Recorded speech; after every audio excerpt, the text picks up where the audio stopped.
Editor-in-Chief's office. Please take a seat. Yeah, so ये वाला floor जो है, this was abandoned. So like digital के साथ exactly. Elevator से इस side पे सारा here to de-stress.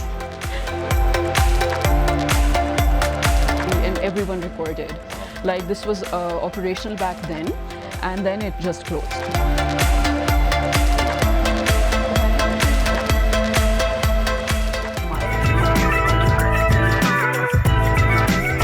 Welcome back to another episode of Chatroom with Shizza. You know, Balochistan, the beloved, beloved province of Pakistan, it's always in the headlines, but hardly ever in conversations, especially conversations regarding betterment or development. So today I feel like the Chatroom took the responsibility. And with me in the studio, I have a young, educated politician. If I must say, the youngest member of the National Assembly of Pakistan, belonging from, of course, Balochistan. Ladies and gentlemen, today I have with me Nawabzada Jamal Khan Raisani. Assalamu alaikum. Welcome to the chat room. Wa alaikum assalam. Thank you for having me, madam. It's absolutely my pleasure. Just to let you guys know, I think we were in coordination since September back then. Finally, we have you here. And since September, you have been, of course, doing great for your constituency. You are now a master's graduate. Congratulations on that. A lot going on. So first things first, when you assumed this position of the MNA, you were 25 years of age. Pretty young, the youngest. I think outside of you, it was Raza Khan Rabbani probably who was the youngest, and then you. Yes. How does it feel? It's a pleasure as well. It's a challenge as well, because you have to represent what your age group, says. And I believe that it's more of a pressure. Some people believe it's a privilege to be an MNA at this stage, but I believe it's more of a huge responsibility on shoulders that are I would say developing, that are building up from scratch. And I think this is something that is very close to my heart, because I believe that young people should be in the power corridors. And power corridor means that they should not only be, the young people should not only be the facilitators or beneficiaries of the policies, but they should be the ones who make them, who, support them and try to implement them. I feel like, and a lot of people will agree, the discord between the youth of Pakistan, which is more than 67% to the government. I mean, there's a huge distance now, very much developing, they're coming closer, they're listening to each other, things are getting better. So youth in politics, what amount of a change does that make? You spoke about yourself, of course, we see you.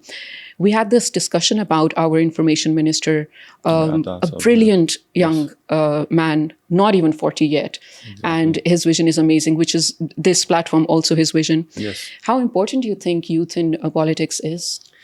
I think youth in politics, and currently as a country that is based on youngsters, that is a very, young country. I believe it is very important to have youngsters to be the stakeholders on a bigger picture. As we mentioned earlier about the problems of the country and the solutions, because currently we are having modern problems, and modern problems, require modern solutions. You talked about the Minister Information revamping this initiative. I believe that is something only youngster could understand, that this is the need of the hour. We need to have technology, we need to have AI, we need to digitalize some certain things that are important for the soft image of the country, for the narrative, for the people of Pakistan, especially youth. Because the youth nowadays, they don't follow the traditional process. They want something that they understand. They want something that engages them. And what better than having a digital platform that engages the youth, especially the youth that are overseas, especially the youth that are in the country. So I believe these are the things that make slightly different. And when it comes to Pakistan, I believe there's a huge gap between the stakeholders. Yeah. When I say stakeholders, I mean the youth and the politicians. Mm-hmm. The reason being is that the stakeholders, the youngsters, they want to be listened. Mm. And sometimes I feel like nobody's trying to listen to them. Mm. And that becomes frustrating. And that's where you come in?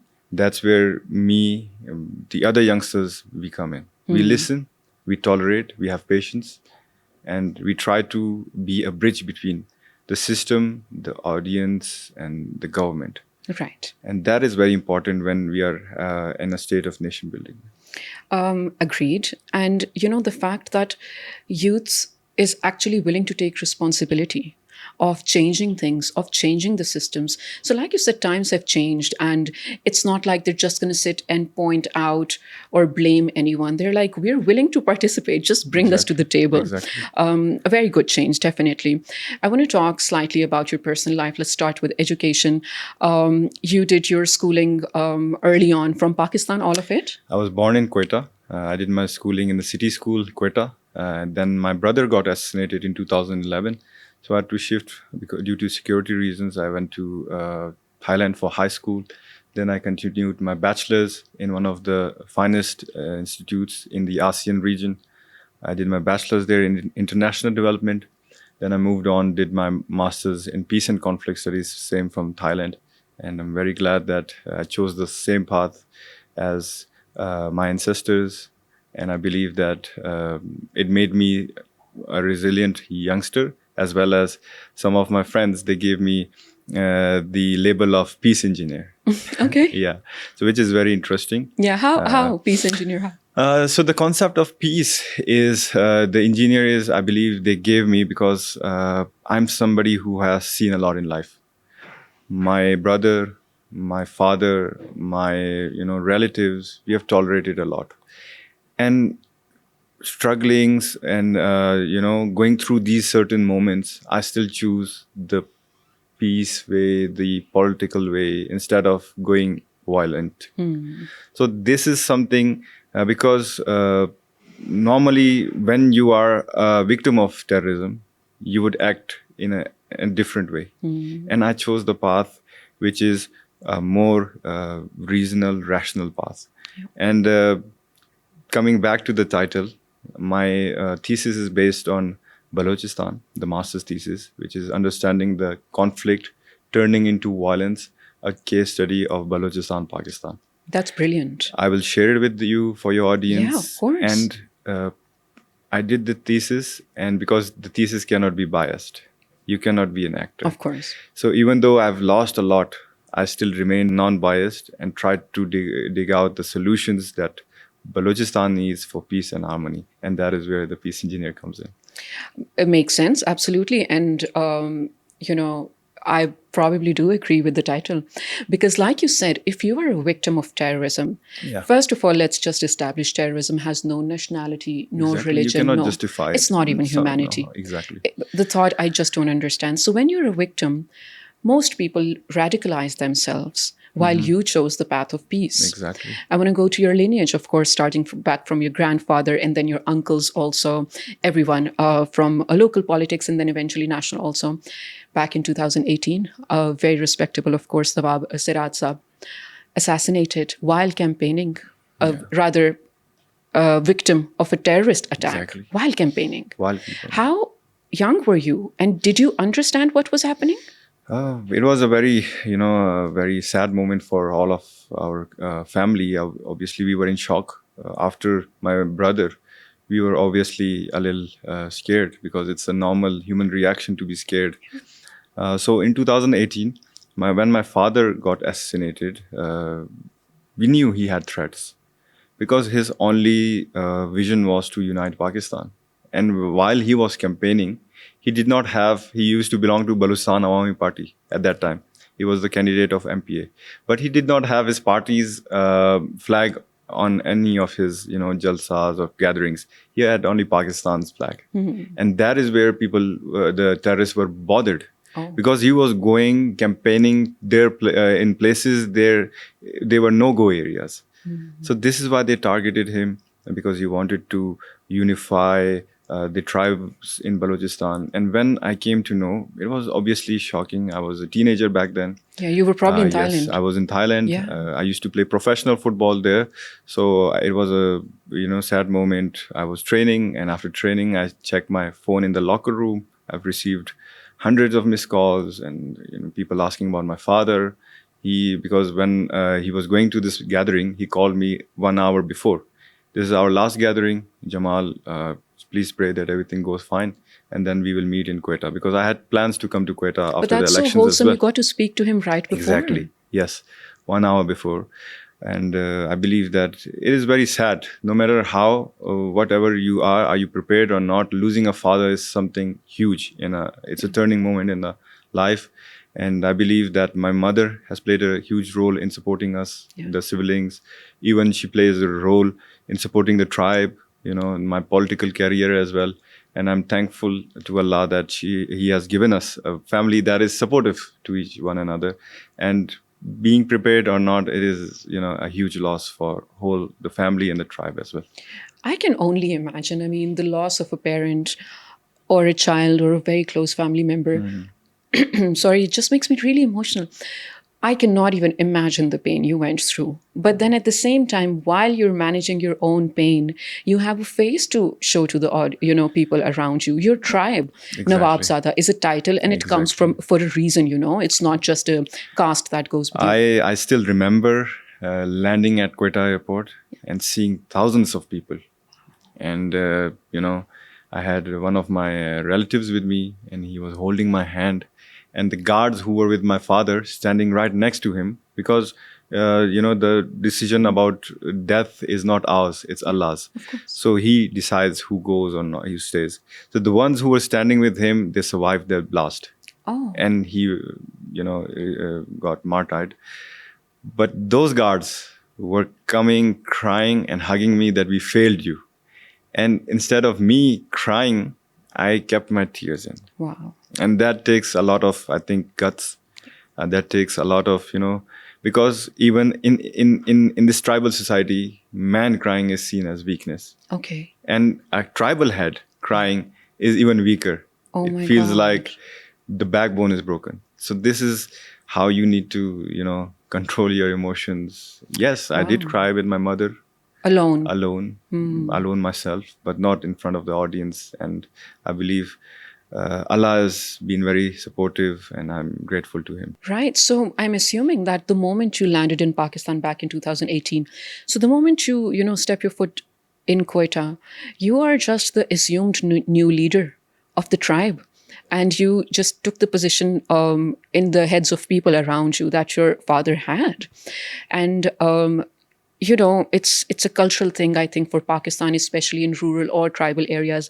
Men cannot, like you said, men cannot cry.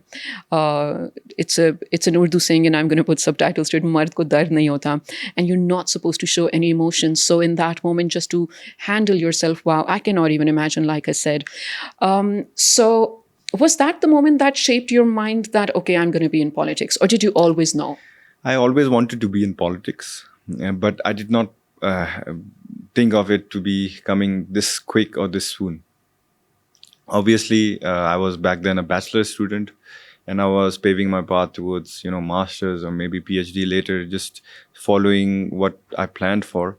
But then again, responsibilities came, and not just the tribe, not just the constituency or the people, also my family, because too young to say, but I'm the man of the house now.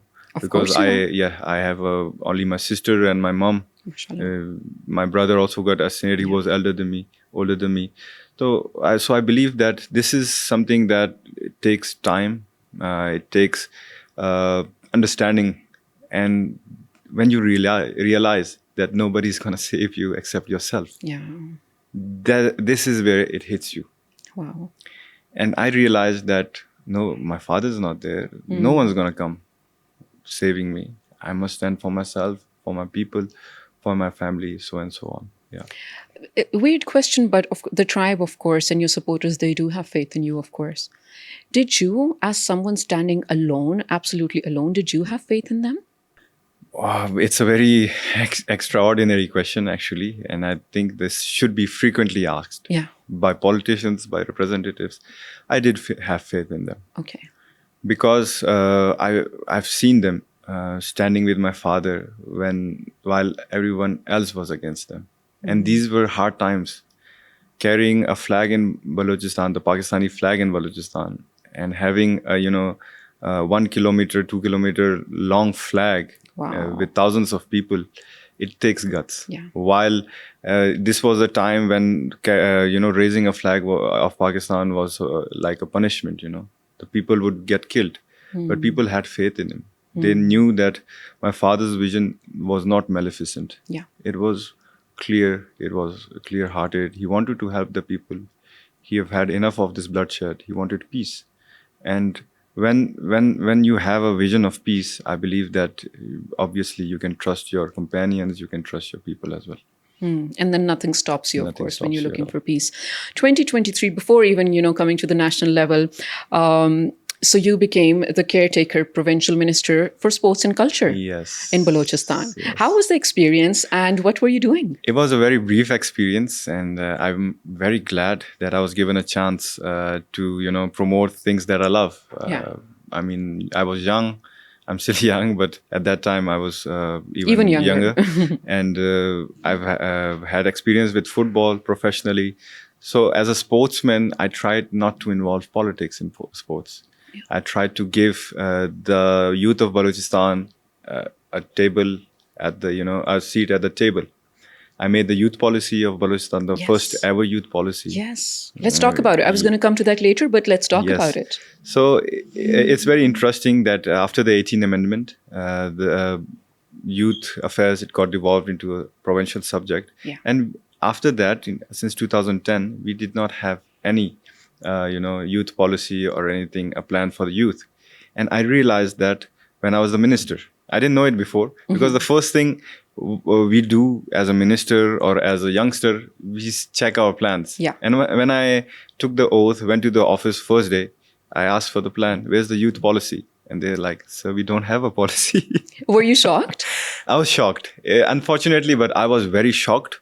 And I was very emotional, frustrated that the population is 64% and we don't have a plan to engage them.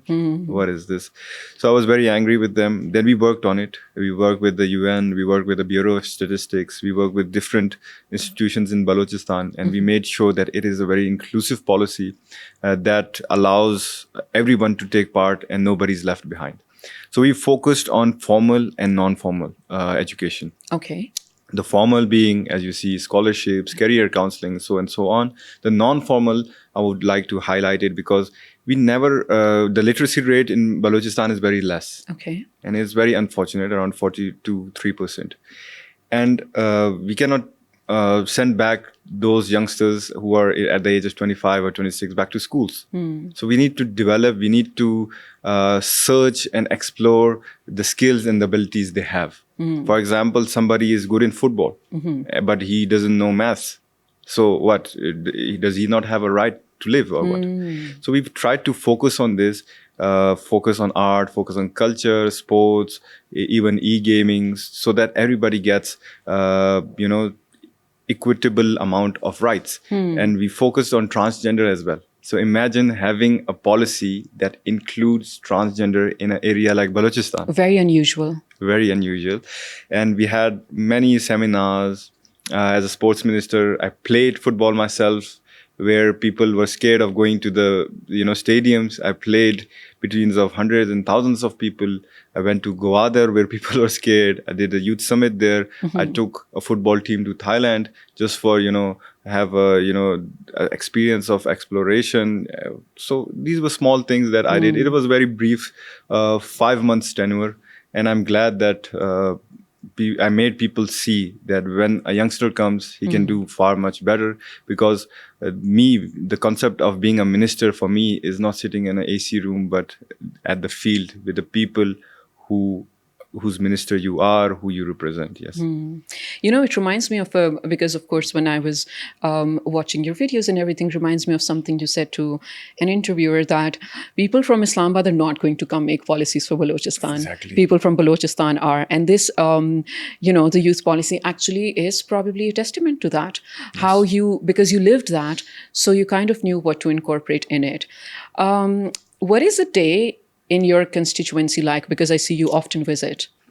I mostly spend my time in Quetta, in my constituency, because there's a label on MNAs, especially from Balochistan, that when they are elected, they spend most of the time in Islamabad. So I want to change that thinking and perspective.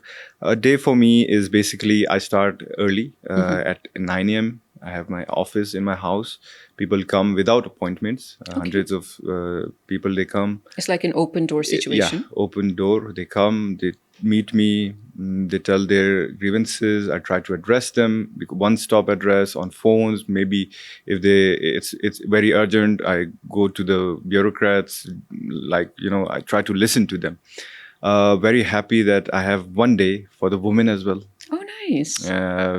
We have Wednesdays usually for women, because in Balochistan we have a tribal society. So the women who have issues, they cannot blend in. So we have a separate day for them as well.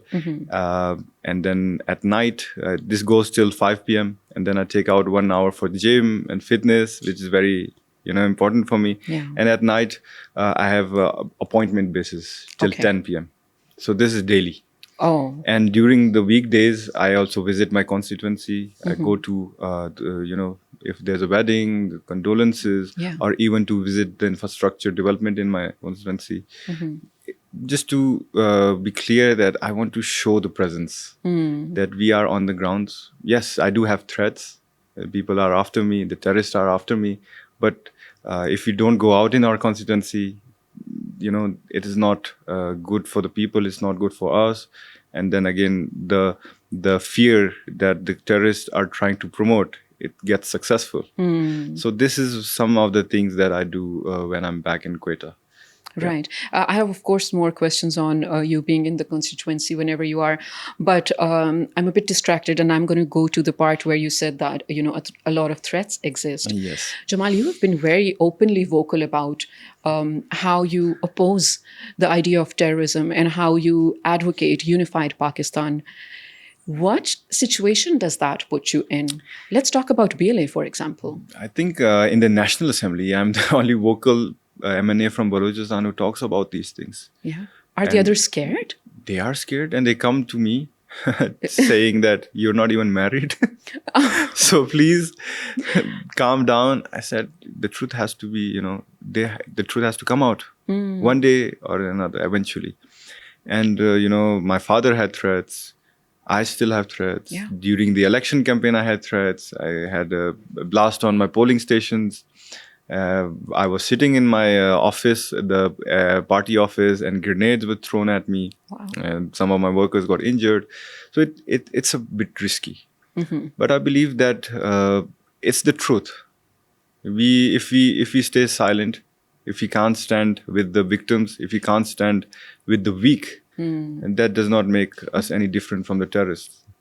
If I can't stand with the person who has lost everything just for the peace of Balochistan, just for the peace of Pakistan, then I believe I have no right to be at this platform in the National Assembly representing those. So I believe these things should be said by everybody. Yeah. Because this is the truth. I've been a victim. I've seen people.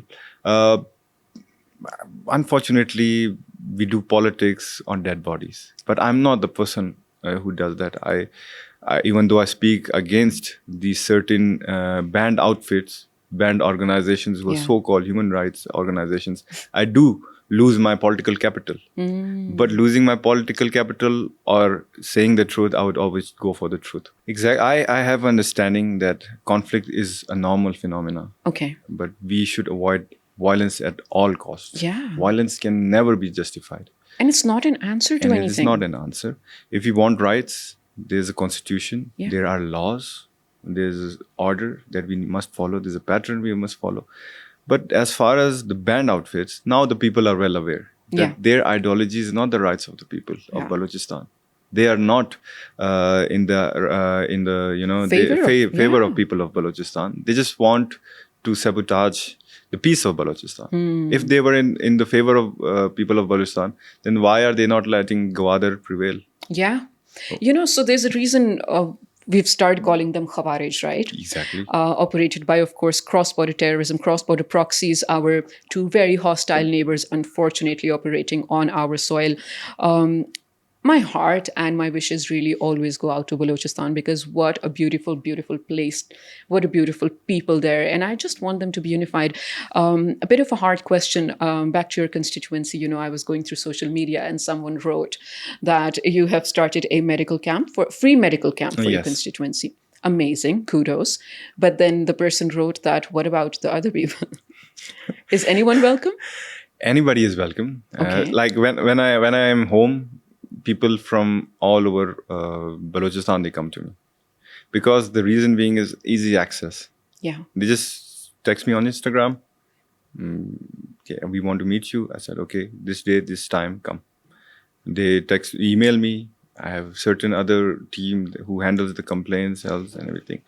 But I believe that I just want to set an example for others as well, because we have a perspective in Balochistan, or I would say in all over Pakistan, that everything the government has to do.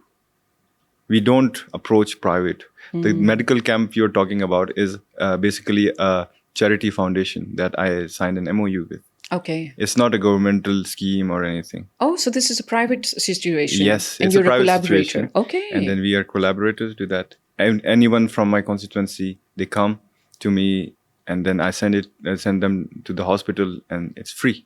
Thank you for saying that, because my next question was, of course, going to be, where's the funding coming from? So it's not your tax money. Don't you Yes, worry about yes. it. Yeah. So similarly, another question, also a common narrative on social media, and perfect that you have the platform so you can speak to the people yourself, that you had a ready-made seat waiting for you in the political landscape of Pakistan. Did you create your own seat, or did you have one waiting for you? Nepotism. Nepotism is always one of the things that I face personally, because people who do not understand my journey, they always claim that I'm a Nepo baby. Do you think you are? No. Okay. I think I have had more opportunities than other people, which is the truth. And But that's it is a the fact. law of the world. Some people do, Exactly. some don't. Okay. Exactly. But then, in order to, go against the flow, challenging people who've been in the system for far more than twice my age, Yeah. going against them, bluntly, speaking against what is a pressing issue, what is going wrong, speaking against the system, it takes guts. Yeah. And as far as the question concerned to my seat, Yeah. it's basically, I mean, we do have a political background. Yeah. Our family is a political family. I don't understand why people, are saying that this is created. I've had many struggles for this seat as well. You I've contested told the you. election. Exactly. Threats, threats on one side, going against the old guards is another thing, going against the popular narrative, the third factor, So these are some things that I went through. Yes, I belong from a political background. Even my uncles, they were not in favor of me Oh, contesting these elections. wow. Are So- they with you now? We live in the same house, but we have political differences. So you see, internally, externally, threats, everything. And people say this is easy, so it's never easy. That actually makes me think, how lonely is your journey? It is very lonely, but I am lonely, but not alone. Okay. I have my people with me, my family, my mother, and I would always stand for what is my right, what is my people's right. And I've suffered a lot, which is a fact, and I've suffered alone with my family. Yeah. Nobody was there for us except Allah. Yeah. But I believe that this is how life is. It's a roller coaster ride. I would say that it is a radio. So you have to enjoy. You cannot choose what you want to play. So you have to enjoy what's being played. So, yeah, a lonely journey indeed. But like you said, when there's no one, there's always your creator. Something I stand by so absolutely, like, strongly with. And I think when you believe in this, when you have the tawakkul, you're never left to suffer alone. And that is a testament to itself. One would assume that when you are, entering into the national politics, coming from where you're coming from, you would probably be an independent candidate. Why PPP? It's a very interesting question, and it's a very frequently asked question. Okay. Because I've had other options as well, Yeah. and I've had invitations as well from the heads of the parties. People's Party and our family, they have a very close relationship together. Especially my grandfather and Shahid Zulfikar Ali Bhutto. My grandfather was a good friend of Shahid Zulfikar Ali Bhutto, and he was the first PPP president of Balochistan back then. Then he became the first governor, civilian governor of Balochistan, and then he was a federal minister in the cabinet of Shahid Zulfikar Ali Bhutto. So whenever he used to come to Quetta or Shahid Mohtarma Benazir Bhutto, they used to live in our house, and which is why we have good, understanding with each other. But keeping personal things aside, Okay. politically, why PPP? 18th Amendment gave us the identity of Balochistan. Aghaaz Yaqooq Balochistan, which was the first package where reconciliation, linking it to the peace engineer, reconciliation was talked about. Even though it was, successful or not is another debate. Okay. But it's the first step that was taken in order to recognize that Balochistan's problems are different, they are entangled, and we need to detangle everything and then address everything separately. While currently, if we talk about the current leadership is good, even Prime Minister Saab, he comes a lot frequently to Balochistan as well. President Saab, he has a very keen eye on the problems of Balochistan. So these are some things that made me choose PPP, and PPP is based in Sindh. Yeah. So we are in Balochistan, so we have quite similar traditions and cultures and so that. So yeah. So you technically ideologically also incline with the party, which makes sense. Then you want to work with them. I love the manifesto of our party. Okay. It stands What part with the weak. specifically? It stands with the weak, the Yeah. people, and it says that the people are the power, the original power, and it gives it sees the constitution as the highest. So I believe that these are some things that a political person or even a civic person should realize before going into politics. So these are things that apply, as we say, roti, kapda, and makan. So these Basic things all necessities, apply. yeah. These things all apply, and this is where the love for PPP comes from. Understandable. Budget 26-27. Quite a lot to say about it. You had also quite a lot to say about it. Yes. There's been videos, there's been speeches. So let's talk about only a few things about it. Quite some allocation to, of course, developmental projects, youth programs in itself. I want to talk about Balochistan, though. Rekodek also now has, more allotment of the budget. What do you think about the rare mineral resources that we have in Balochistan? How can Pakistan actually own them in a way that we stand out in the world? I think there are. We should have a basic SWOT analysis of it. We should see the strengths, weaknesses, opportunities, and threats, because obviously Balochistan has a strategic position which everybody recognizes in the world. And with that strategic position, we have natural resources, raw natural resources, and with these things comes threats. Everybody sees us as a threat. Neighbors see us as a threat. The regional powers see us as threats. So we must, do things on a win-win situation. Win-win situation, how? Win of the province, local masses, win of the federal government, and internationally win whoever is dealing with us, the market. So you believe we should have international partners on this? We do. We should. We should have. What are the rare minerals used of if you cannot use them for the basic, development of the locals, the basic development of the province? And the people there should understand that these, yes, they are rare minerals of Balochistan, but they are in the ownership of all Balochistan, not just a particular tribe or area. Yes, the priority should be kept like that, but it should be understood that it is better to have it on a national interest or, the Pakistan's interest, not just a tribe's interest or so on. Yeah. So, from what I understand, and of course, you can definitely correct me if I'm wrong, the grievances that might occur from the locals over there in terms of, mineral resources and the investments coming in. I think the good part is there's employment coming in your region. Employment definitely creates a better economy. There's more exposure coming into your That's true. region, of That's course. true. And so for example, if international companies are going to operate in your region, infrastructure is going to come in as well. Eventually, you're going to go into better schooling also and just basic needs. Exactly. I think more is being done than shown. Okay. But that's a problem then. Exactly. That is a huge problem. Yeah. Information is not going to the masses. If you ask somebody, what is CPEC?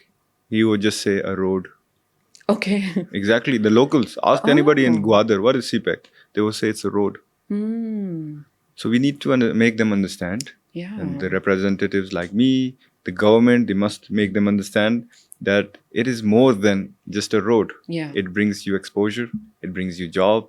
It brings you opportunities. It brings you development, infrastructure development, so on and so on. So these things need to be, well managed, because if you have an information gap, and today's world is based on information warfare, and the people who are going, knowledge is power. Exactly, they have their tools. We also have our tools, but the question is, are we using our tools correctly or not? Yeah.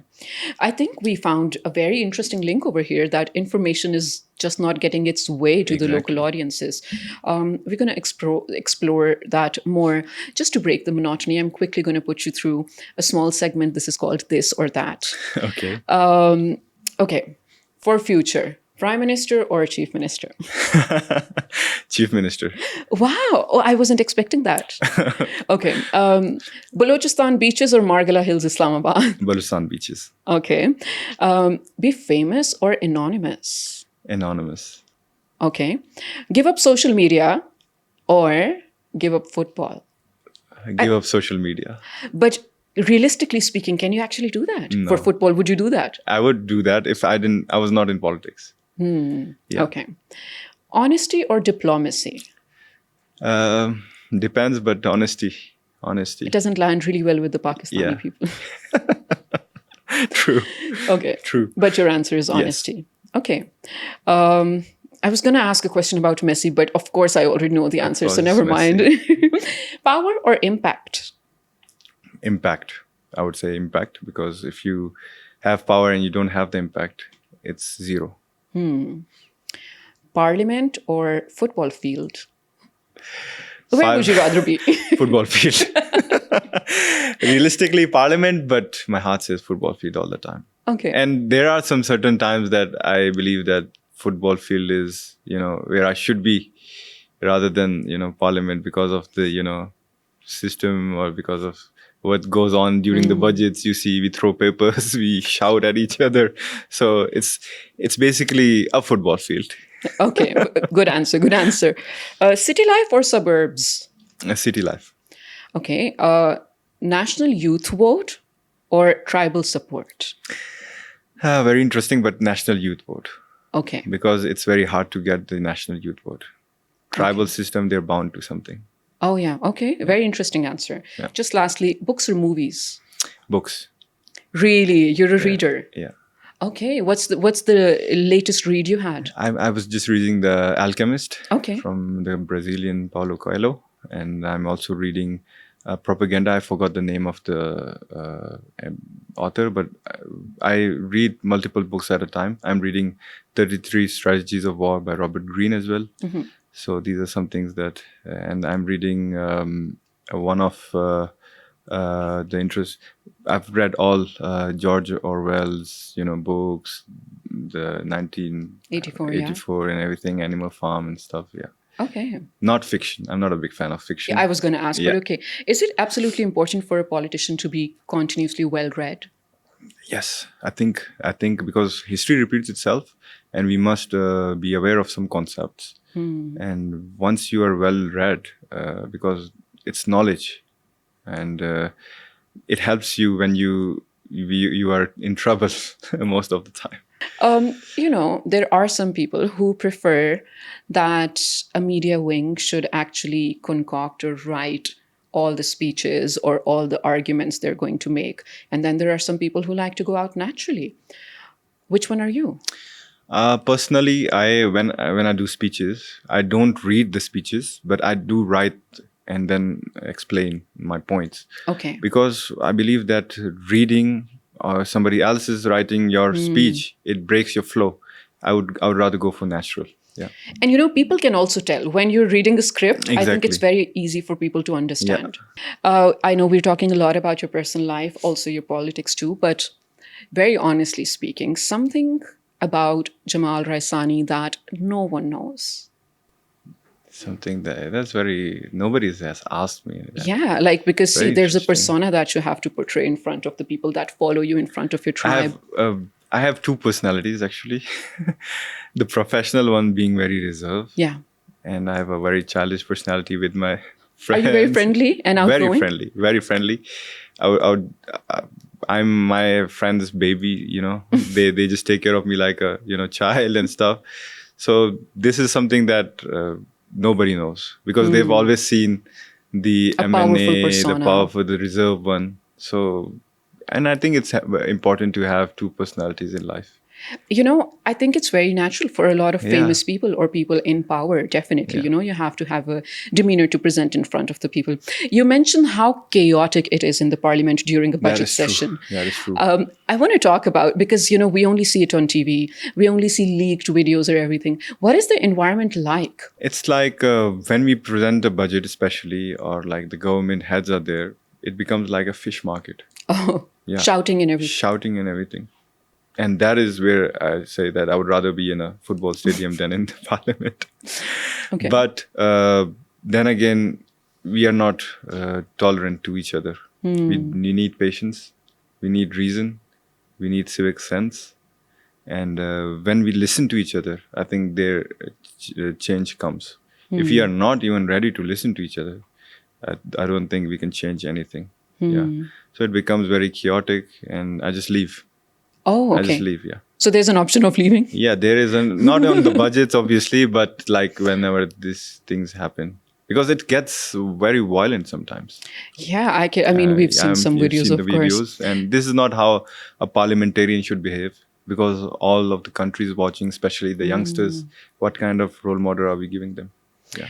If I was probably in the situation, I would leave. I've always said that our youngsters, they don't want to be politicians because of how we are doing politics in this country. That's a very interesting statement. Youngsters don't want to be politicians. Why do you They would think? rather be doctors, engineers, even in the army, but they don't never want to be in politics because we have lost their trust. We need to gain it by, working on it, working on our, first of all, our identity as a politician. That what kind of politician are we? And a parliamentarian, how should we behave, our behavior and contradictions? How should we focus on our contradictions? Yeah. I have to work with a state institution. We only have one. So, of course, I worked with PTP before. And I'm talking about back in 2017, right after my graduation of bachelor's, I started. I see a change in how the politicians are portraying themselves to the audiences. I'm not going to go into the parties or the politics of it. I'm talking about individuals and personalities.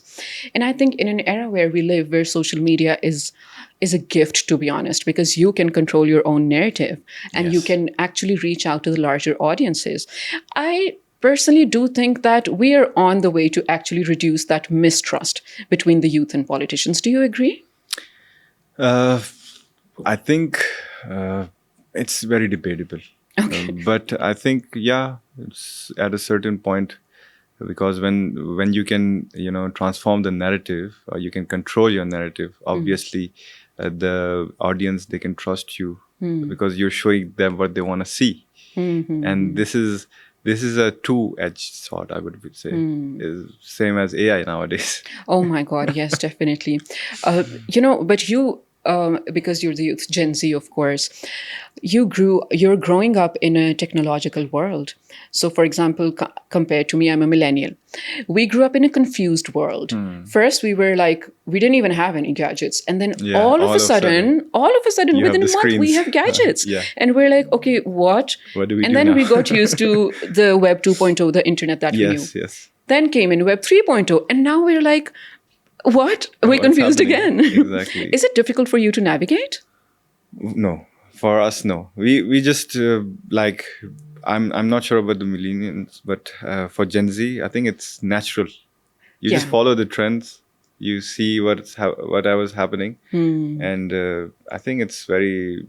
The thing with Gen Z is they can multitask a lot. And you're tech savvy naturally because you know you you're were born with into it. You're born Yeah. into it. Yeah, exactly. Like even an iPad, a 3-year-old is watching cartoons on the iPad, and it just transforms and evolves from there. But Jamal, being a young, educated person in a national institution, it's threatening to some people. Do you feel like you often get disrespected or disregarded by senior politicians? Yeah. Okay. Unfortunately, there are some people who would say that our age is a handicap, but I don't believe in that, and I've made my mark.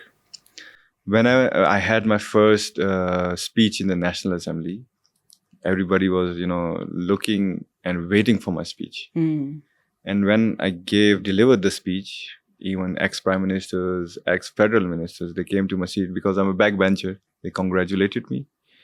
And some also felt threatened because they've spent so much of their life in the parliament, but they cannot speak well.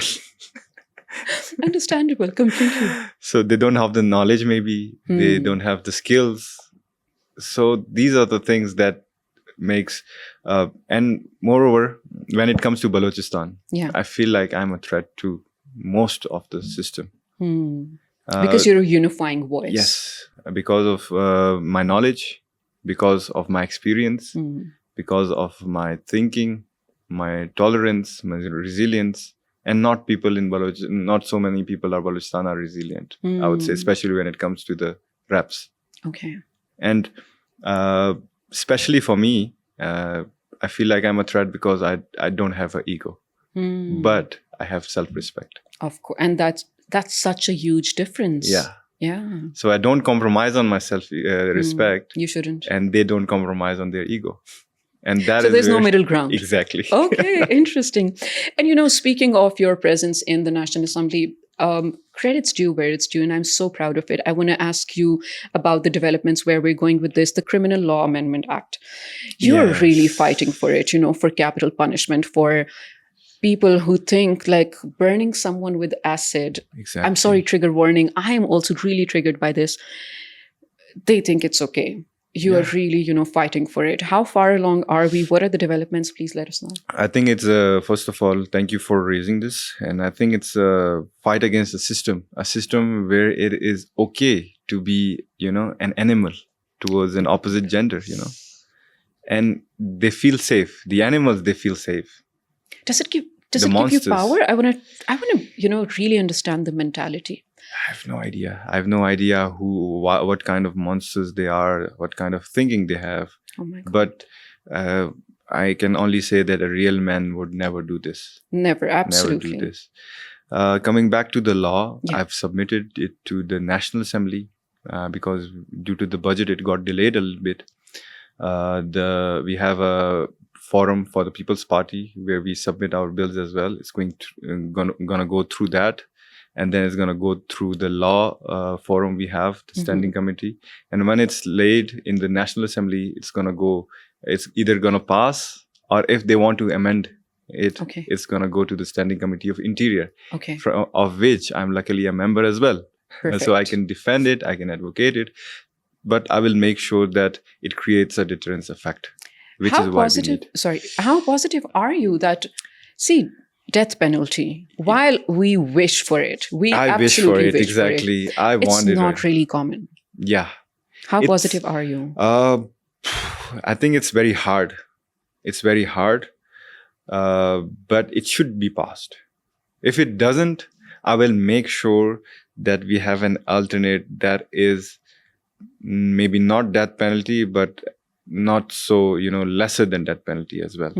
For example, imprisonment in life till natural death. Right. Oh my God, yes. Absolutely agree with it. Right. So if you throw an acid at somebody, you burn them, so you will face imprisonment in life until you die in there. So that is it. Yeah. So when the Thailand media or the international media was reporting you on your masters, they were using the title Prince with you. Yes. Does that loosely translate with Nawab? Yes. Nawabzada. Okay, so for someone who doesn't understand this position, what standing do you have in the tribe? So we have the Nawab. You would almost say the king, because we did have princely states back in the day.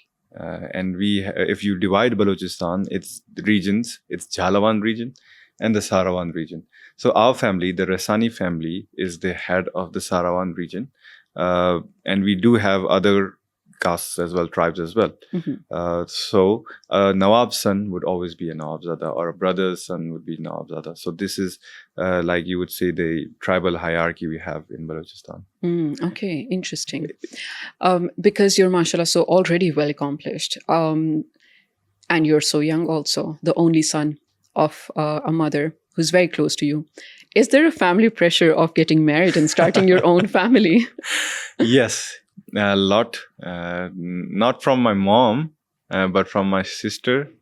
She pressures me a lot. Yeah. My tribe, they pressure me a lot. We need to get you married so somebody can carry your legacy. Because I understand, because of the threats and everything. But my mother is now pressuring me. Not before. Now she's like, I want to get you married. But she said that if you want to marry outside a Nawab's family, you can do it. Otherwise, it's very strict. Yes. You get married with somebody Nawabzadi. Exactly. But I don't believe in that. I believe that love can happen anytime, anywhere, with anyone. So you believe in a love marriage? Yes, I believe in love marriage. So you're actually breaking a lot of rules. Yes. Oh, wow. Okay. Yes. So all the girls watching who are interested, now you have a gateway. But is there a realistic deadline to when you think, okay, this is the milestone I will reach when I'm 30? Yeah. I think by the end of this tenure, Inshallah. I think I will have my family. I want to have my family, get settled with my family. And, then again, politics happens all the time. Right. So maybe after the marriage, I'll take a break, or maybe I'll continue. I don't know. But family will come, obviously, at first priority. So I'm thinking to get married around 30. Around 30. Okay. Yeah. And is politics the future of Jamal Raisani? Yes. I would say serving the people. I would use the word serving the people.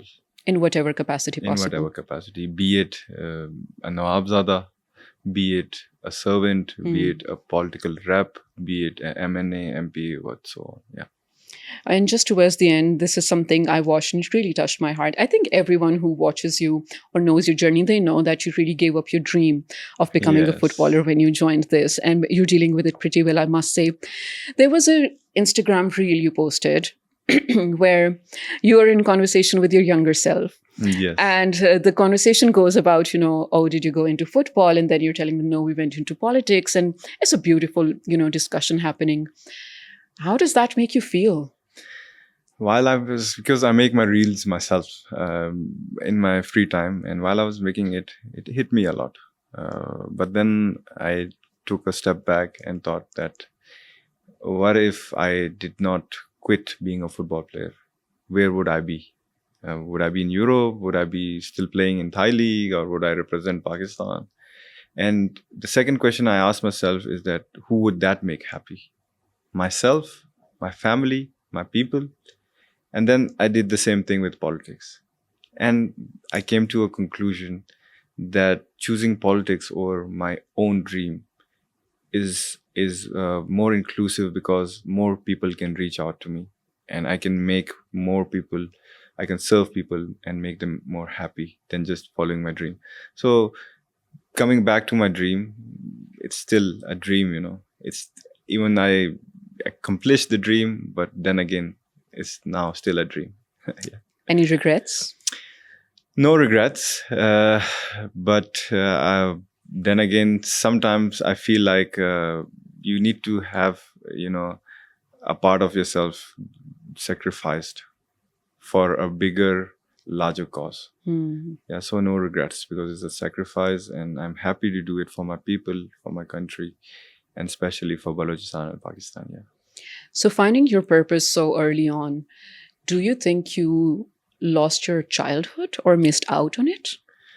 I think yes, I've missed a lot of my childhood because when I lost my brother, I was just 12. So seeing my brother's dead body while he walked on his feet. How can a 12-year-old even understand the concept? Exactly. Wow. So, and then after that, I've seen so many things I told you internally, externally, and then as a teenager, seeing my father's dead body. I think it made me numb. It made me numb as a child, and I've never cried since then. Okay. So I believe that these all comes when you're prepared, Hmm. and I'm prepared for more. I know the Okay. threats and everything, but I would always be, strong and resilient as one should be Yeah. after seeing so many things in life. Yeah. Wow, that's pretty noble. And just my last question, since you are now in a very powerful position as a politician and you have the power to change things also, what would you change for the upcoming generation of politicians that you absolutely hate in the current generation of politicians? I think in the current generation, as I said, that we need more discourse, be it political discourse, be it economical, or even society. And we need to tolerate each other. We don't have patience actually. But But when that's a national problem. that's a national problem, exactly. But the thing is that we need to transform. Mm, We are a resilient nation. We've seen it in the past. If you go through history, we can do it again. But that needs, a breath of calming down. We need to mm, take a long breath, a huge breath, and think that whether what we are doing now will it benefit our country or not. What mm. we've done in the past, since a decade, is it benefiting our country or not?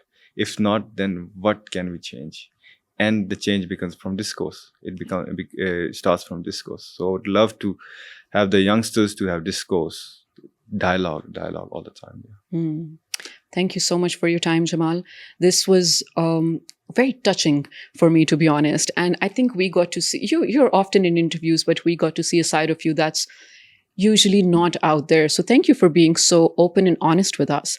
And I hope to see you next time also. Inshallah, the pleasure is all mine and lovely to be here as well. The pleasure is definitely all mine, ladies and gentlemen. Conversations never end. I really am waiting for this episode to go out and hear your thoughts about it. Let me know in the comments because I'm going to read them, of course.